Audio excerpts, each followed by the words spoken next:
सबसे ज्यादा डराने वाली कहानियां कौन सी होती हैं? वो नहीं जिनमें कोई भूत या राक्षस हो, बल्कि वो जिनमें एक छोटा सा ख्याल हमारे दिमाग में घर कर जाए और फिर निकले ही नहीं। आज हम एक ऐसी ही कहानी की हर एक परत को खोल कर देखेंगे। कहानी का नाम है दरवाजा जो कभी बंद नहीं होता। तो चलिए साथ मिलकर समझते हैं कि इस कहानी में ऐसा क्या है जो इतना खौफनाक है। कहानी की शुरुआत होती है एक बहुत ही खास समय से, रात के ठीक 2:27। ये सिर्फ कोई वक्त नहीं है, बल्कि ये वो पल है जो कहानी के आखिर तक एक अजीब सी बेचैनी बनकर हमारे साथ रहने वाला है। और फिर आती है ये आवाज, बस एक छोटा सा शब्द, लेकिन इसमें माहौल को पूरी तरह बदल देने की ताकत है। खटखट।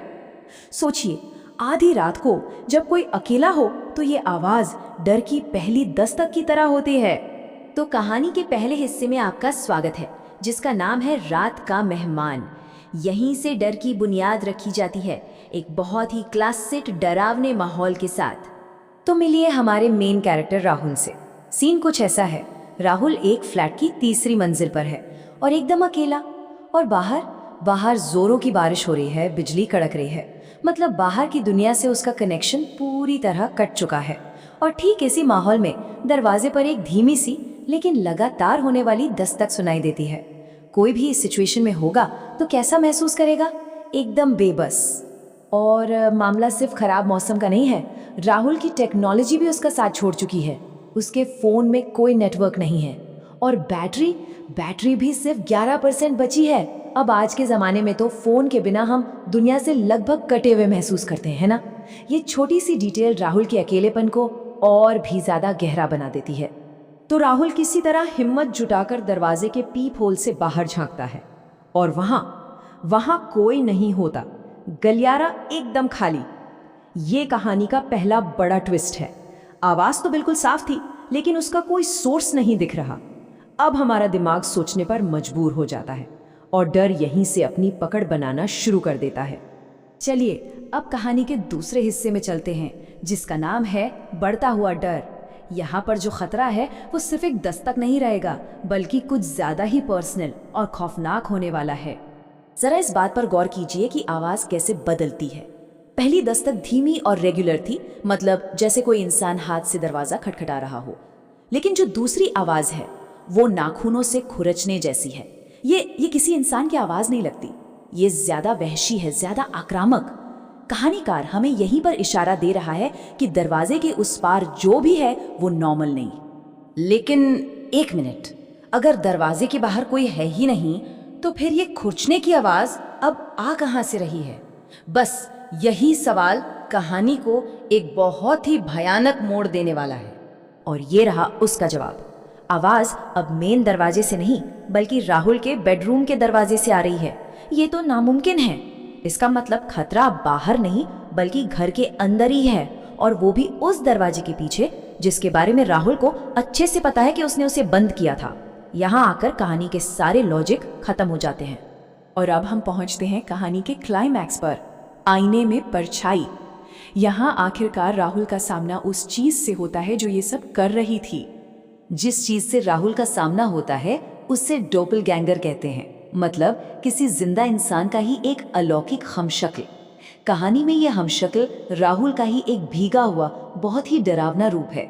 जरा सोचिए, खुद का ही सामना करने से ज्यादा खौफनाक और क्या हो सकता है? और फिर वो हमशक्ल बोलता है, तुमने मुझे कल रात बाहर धक्का दिया था, याद है? अब मेरी बारी है। इन शब्दों के साथ एक नया राज सामने आता है। ये कोई अनजान साया नहीं है, इसका सीधा कनेक्शन राहुल के अतीत से है। तो ये टाइमलाइन उस रात के राज से पर्दा उठाती है। हुआ ये था कि पिछली रात राहुल ने नशे की हालत में दरवाजा खोला था और किसी को गुस्से में सीढ़ियों से नीचे धक्का दे दिया था। सुबह जब उसने देखा तो वहां कोई नहीं था। उसे लगा होगा कि कोई शराबी होगा जो चला गया, पर अब ये साफ है कि उसका वो काम ही एक साया बनकर वापस लौट आया है। और फिर आता है कहानी का सबसे बड़ा शौक। एक पल राहुल हाथ में चाकू लिए डर से कांप रहा है और अगले ही पल वो खुद को बिस्तर पर बड़े आराम से सोता हुआ पाता है। जो असली राहुल था वो अब बस एक दर्शक बनकर फंस गया है और उस डॉपलगैंगर ने उसकी जगह ले ली है। शरीर की ये अदला बदली शायद इस कहानी का सबसे डरावना हिस्सा यही है। अब कहानी पहुंचती है अगली सुबह पर, जहां एक ठंडे और जासूसी अंदाज में हमें कुछ ऐसे सुराग मिलते हैं जो इस पूरी पहेली को और भी ज्यादा उलझा देते हैं। तो जब पड़ोसी दरवाजा तोड़कर अंदर आते हैं तो उन्हें क्या मिलता है? पहली चीज, मेन दरवाजा बाहर से बंद है। अब ये कैसे हो सकता है अगर राहुल अंदर अकेला है तो? दूसरी, राहुल अपने बिस्तर पे चैन की नींद सो रहा है। और तीसरी, सबसे अजीब बात, फ्लैट से बाहर जाते हुए गीले नंगे पैरों के निशान जो सीढ़ियों से नीचे की तरफ जा रहे हैं। ये तीनों बातें एक साथ सच हो ही नहीं सकती जब तक कि कुछ अलौकिक ना हुआ हो। और अब हम इस विश्लेषण के आखिरी हिस्से पर पहुंचते हैं, जहां ये कहानी अपना सबसे डरावना सवाल सीधा हम सब की तरफ उछालती है। कहानी का अंत एक सवाल पर होता है। अगर रात के ठीक 2:27 पर किसी के दरवाजे पर दस्तक हो तो क्या उसे दरवाजा खोलना चाहिए? और अगर खोला तो दरवाजे के उस पार कौन खड़ा होगा? और यहीं इस कहानी का असली खौफ छिपा है। क्या दरवाजे के बाहर जो है वो कोई और है, या फिर वो हमारे ही अंदर का वो हिस्सा है जिसे हम कभी बाहर धकेल चुके हैं? कहानी इसी एक सवाल पर खत्म होती है कि सबसे बड़ा राक्षस दरवाजे के उस पार खड़ा है या हमारे ही अंदर छिपा है। यही वो ख्याल है जो शायद रात भर सोने ना दे।